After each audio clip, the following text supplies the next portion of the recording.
Hello दोस्तों, अस्सलाम वालेकुम। मैंने CSS 2020 को क्वालिफाई किया था। इंग्लिश में ऐसे में क्या क्या चीज़ें हैं जो कि एक न्यू बिगिनर से चाहे एडवांस लेवल का ही हो, किसी भी अकेडमी पर आप पढ़ते हो, आपको ये चीज़ें पता होनी चाहिए इंग्लिश ऐसे के बारे में जो आपके साथ में आज शेयर करने वाला हूँ। ठीक है, तो वीडियो को गौर से देखें तो आपको समझ में आ जाएगा। आज से इंग्लिश ऐसे लिखना शुरू कर दोगे।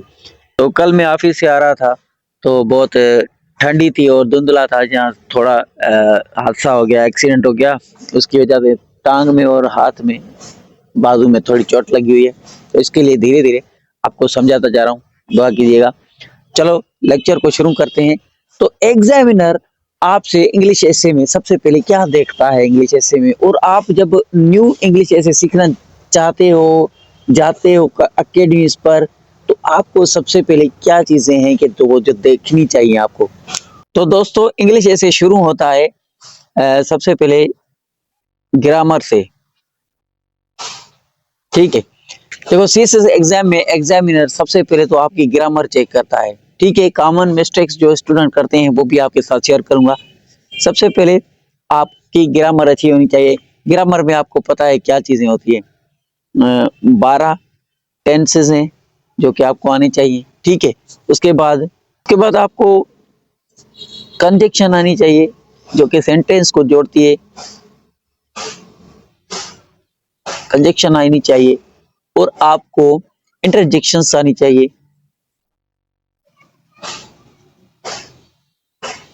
और आपको ये पता होना चाहिए कामा कहाँ लगेगी, फुल स्टॉप कहाँ लगेगी। ये सिंपल चीजें हैं। ठीक है, शुरुआत में आपको इन चीजों को पढ़ना है किसी भी अकेडमी पर। अब देखो, ऐसे इंग्लिश को शुरू करने से पहले आपको कौन सी चीजें का पता होना चाहिए। ग्रामर तो पहले हो गई, सबसे पहले तो ग्रामर मेन है। ग्रामर तो मस्ट है। इसके बाद आपको क्या करना है, अब देखो, आपको अभी क्या करना है, 200 या 300 वर्ड्स के इंग्लिश ऐसे या 500 वर्ड्स के इंग्लिश ऐसे आपको लिखने हैं डेली। ठीक है, ये इस चैनल पर मैंने तकरीबन जो भी टॉपिक्स CSS से रिलेटेड हैं और CSS के सिलेबस में मौजूद है, सिलेबस में CSS के टॉपिक्स मौजूद हैं इंग्लिश ऐसे के लिए, वो मैंने 500 वर्ड्स के, 300 वर्ड्स के आपको दे दिए हैं। इस चैनल पर सारे पढ़े हैं और उसमें से जो मैंने आपको समझाया वो चीजें आप करें जाके। ठीक है, न्यू और बिगनर्स के लिए ये चीजें हैं कि वो 200, 300, 500 वर्ड्स के इंग्लिश अभी लिखना शुरू कर दें। इन ऐसे में से आपको वर्ड्स निकालने हैं और सेंटेंस निकालने हैं, किस तरह से बनते हैं सेंटेंसेस। ठीक है, उसके बाद आइडियाज के क्या क्या चीजें, क्या क्या ख्यालात ऐसे में लिखे जाते हैं। ठीक है, तो ये तो हो गई बेसिक चीजें। अभी आपको ऐसे लिखना है। ऐसे की शुरुआत किस तरह से करनी है, तो सबसे पहले ऐसे में आता है इंट्रोडक्शन। ठीक है, ऐसे में सबसे पहले क्या आता है, इंट्रोडक्शन। अब इंट्रोडक्शन में आपको क्या लिखना है, इंट्रोडक्शन में सबसे पहले हुक सेंटेंस होता है। और हुक सेंटेंस क्या होता है, मैंने 200, 300, 400, 500 वर्ड्स वाले ऐसे मैंने में आपको सिखाया था। पहले इंट्रोडक्शन होता है, उसमें हुक सेंटेंस होता है। ठीक है, उसके बाद हुक सेंटेंस के बाद आपको उस टॉपिक की जो आपको ऊपर क्वेश्चन दिया गया है, इंग्लिश ऐसे दिया गया है, उसका जो भी टाइटल है उसको देखकर उसकी डेफिनेशन लिखनी है। ठीक है, हुक सेंटेंस के बाद फिर थोड़ी उसकी देखो, ठीक है, ये पेज है, तो हुक सेंटेंस फिर डेफिनेशन लिखनी होती है। ठीक है, फिर कुछ ऐसे सेंटेंस लिखने होते हैं टॉपिक से रिलेटेड, जो आपका टाइटल है ऐसे आपको दिया गया है उससे रिलेटेड कुछ सेंटेंस लिख रहे हो। उसके बाद यहाँ पर क्या होता है, यहाँ पर आपको इंट्रोडक्शन में थीसिस स्टेटमेंट लिखनी होती है। यहाँ पर आपको थीसिस स्टेटमेंट लिखनी होती है। अब देखो, थीसिस स्टेटमेंट क्या होती है, हुक सेंटेंस क्या होता है, ये मैं आपको इस चैनल पर इजी करके एक ही चीज को बिल्कुल ही ओपन करके समझाऊंगा, ताकि आपका बिल्कुल ही हर चीज क्लियर हो जाए। अगर आपके पास इंग्लिश में अपनी लैंग्वेज में किसी भी चीज की नॉलेज होगी, तो आप ये सब कुछ खुद आराम से आसानी से लिख सकते हैं। आपके पास नॉलेज नहीं होती, इंग्लिश पर जोर देना बेकार है। अब देखो, यहाँ यहाँ पर मैं लिख रहा हूँ पॉवर्टी। ठीक है। ग्लोबल वार्मिंग लिख रहा हूँ, ग्लोबल वार्मिंग, यहाँ लिख रहा हूँ क्लाइमेट चेंज। अब देखो ये इंग्लिश ऐसे हैं, आपको पता है, एक दो तीन, ये मैंने दिए हुए हैं फुल ऐसे। अब देखो, अगर आपको पता ही नहीं होगा कि पॉवर्टी क्या है, ग्लोबल वार्मिंग क्या है, क्लाइमेट चेंज क्या है, अपनी लैंग्वेज में ये आपको पता नहीं है, तो इंग्लिश का आप क्या करेंगे? सबसे पहले आपको टॉपिक के बारे में पढ़ना होगा। 200 वर्ड्स, 300 वर्ड्स जो मैं ऐसे देता हूँ वो आपके लिए इम्पोर्टेंट है, वो देखें, उनसे वर्ड, सेंटेंस और आइडियाज निकालें, ताकि आपको पता तो चले ना, ये तो पॉवर्टी क्या है, ग्लोबल वार्मिंग क्या है, क्लाइमेट चेंज क्या है, अनएम्प्लॉयमेंट क्या है, सिविल मिलिट्री रिलेशन क्या है, जो कि इसमें सारे ऐसे वो लिखे हुए हैं। 2019 का ये सिलेबस है, 25 तक चलता है, अभी भी चल रहा है। अब जो न्यू रिफॉर्म और चेंजिंग आएगी उसमें ये सिलेबस चेंज हो सकता है, लेकिन अभी 2025 तक, 26 तक यही चला है। ठीक है, ये बातें आपको याद रखनी है। ठीक है, अभी आते हैं इंट्रोडक्शन के पास। अब देखो, थीसिस स्टेटमेंट में स्टूडेंट्स को वो चीजें लिखनी होती हैं जो कि क्या होता है कि नीचे हम अब दूसरे पेज पे आएंगे। ठीक है, नीचे हम दूसरे पेज पे आएंगे, यहाँ पर फर्स्ट पैराग्राफ लिखेंगे, पैराग्राफ लिखेंगे। ठीक है, फर्स्ट पैराग्राफ लिखेंगे तो यहाँ पर आपको पता है क्या करना है। थीसिस स्टेटमेंट में अगर आपने काजेस बताए हैं तो यहाँ पर फर्स्ट पैराग्राफ में आपको काजेस से स्टार्ट करना है।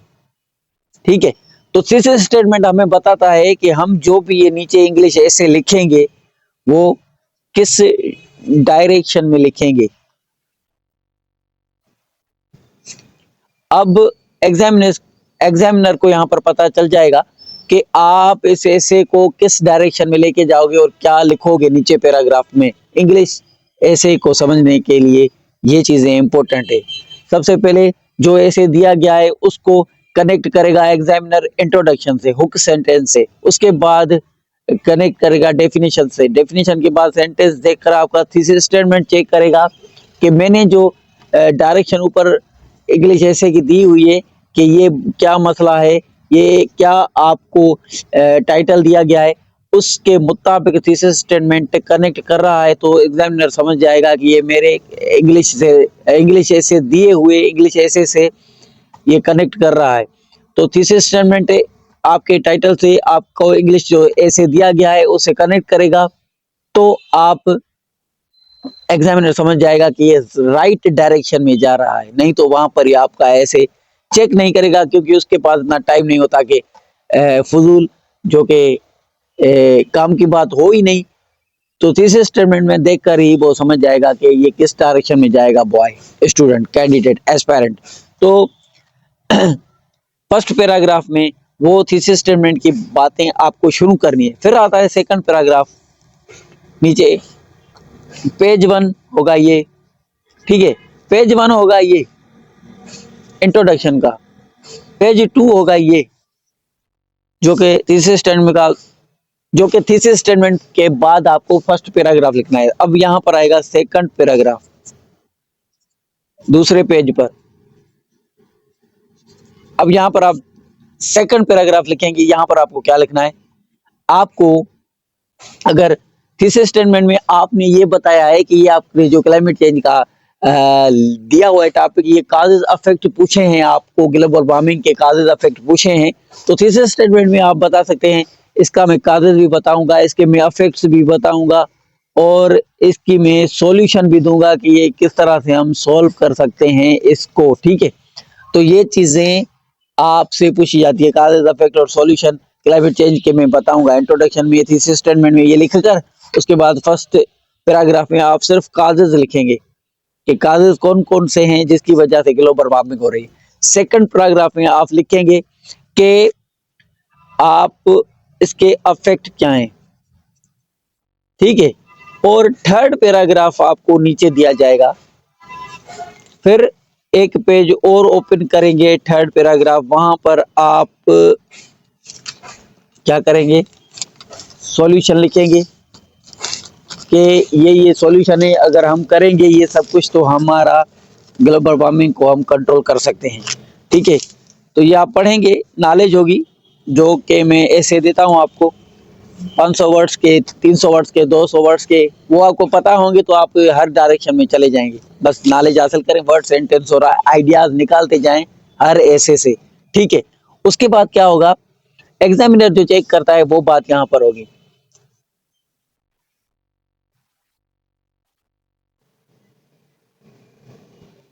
एग्जामिनर जो चेक करता है वो यहाँ पर बात आपके साथ शेयर कर रहा हूँ। एग्जामिनर चेक करेगा कि आपका इंट्रोडक्शन कैसे लिखा है आपने, ठीक है। वो समझ जाएगा इसको अब पढ़ना है या नहीं पढ़ना। उसके बाद वो देखता है इंट्रोडक्शन के अंदर क्या क्या चीजें होगी, वो मैंने आपको डिस्कस कर ली। उसके बाद फर्स्ट पैराग्राफ शुरू होगा, सेकंड पैराग्राफ शुरू होगा, थर्ड पैराग्राफ शुरू होगा, तो ऐसे पैराग्राफ शुरू होते जाएंगे। अब यहाँ पर आपको इंपॉर्टेंट बात समझनी है जो कि एग्जामिनर देखता है। एग्जामिनर आपका इंट्रोडक्शन की मैंने बात की, यहाँ पर इंट्रोडक्शन आपने लिख लिया।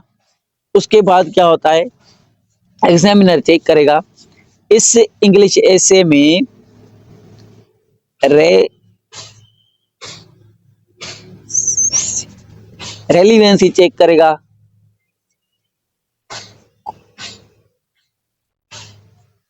कोहेरेंसी चेक करेगा,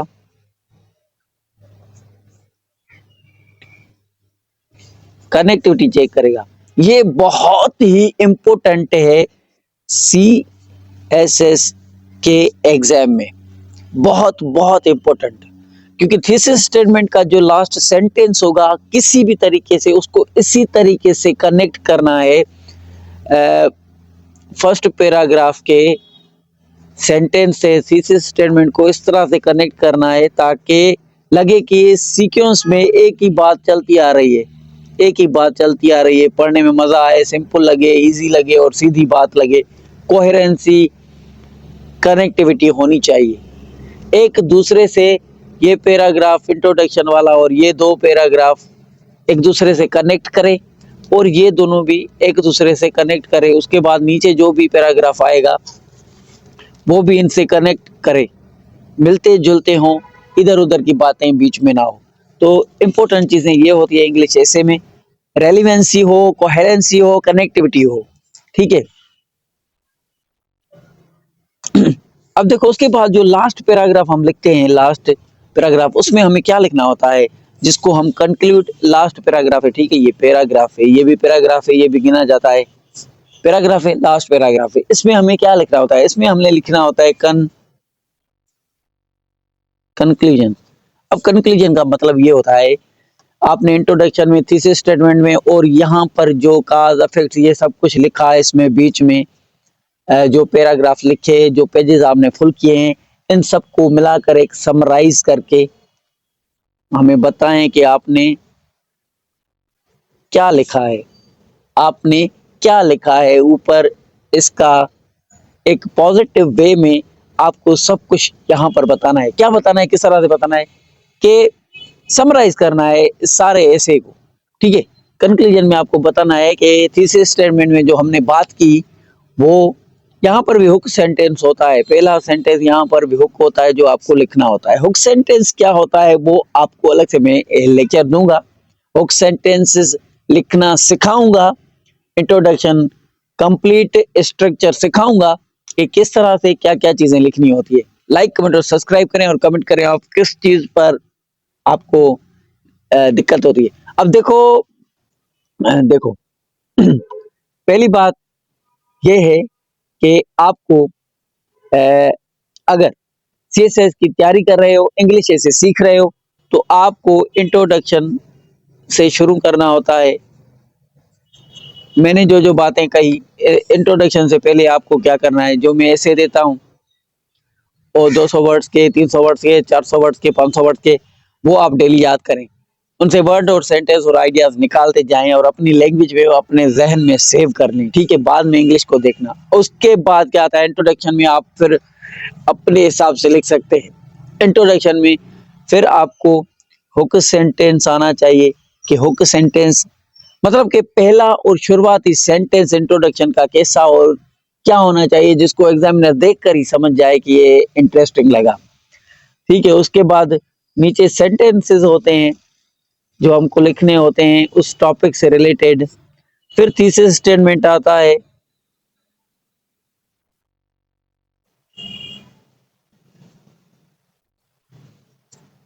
फिर थीसिस स्टेटमेंट आता है, फर्स्ट, सेकंड, थर्ड। यहाँ पर आपको डेफिनेशंस भी लिखनी होती है। ओके सेंटेंस के बाद कि टॉपिक जो हमको आपने दिया है उसका मतलब क्या है, मतलब आपको लिखना होता है। ठीक है, बाद में उसके उससे रिलेटेड सेंटेंस लिखने होते हैं। फिर तीसरे स्टेटमेंट में हम ये बताते हैं कि अब ये ऐसे नीचे फर्स्ट पैराग्राफ में हम क्या लिखेंगे। ठीक है, वो मैंने आपको समझा दिया कि तीसरे स्टेटमेंट को आपको जो आपको एग्जामिनर ने ऐसे दिया है, तीसरे स्टेटमेंट उससे कनेक्ट होना चाहिए टाइटल से, उसको टाइटल बोलते हैं। उससे कनेक्ट होना चाहिए जो कि एग्जामिनर ने आपको ऐसे दिया है, तीसरे स्टेटमेंट उससे कनेक्ट करे। और ये भी बताया कि नीचे अब फर्स्ट पैराग्राफ में, सेकंड पैराग्राफ में, थर्ड पैराग्राफ में, फोर्थ पैराग्राफ में, फाइव्थ पैराग्राफ में, सिक्स्थ पैराग्राफ, सेवेंथ पैराग्राफ में हम क्या लिखते हैं, क्या लिखेंगे, वो तीसरे स्टेटमेंट में वो आप तीसरे स्टेटमेंट में पहले ही बता देंगे। ठीक है, तो उसके बाद फर्स्ट पैराग्राफ में भी हुक सेंटेंस होता है, कोहेरेंसी, कनेक्टिविटी, ये सब कुछ होता है। ठीक है, तो आज का लेक्चर इतना ही था। उम्मीद है आपको अच्छा लगा होगा। Keep watching, stay connected. अल्लाह हाफिज।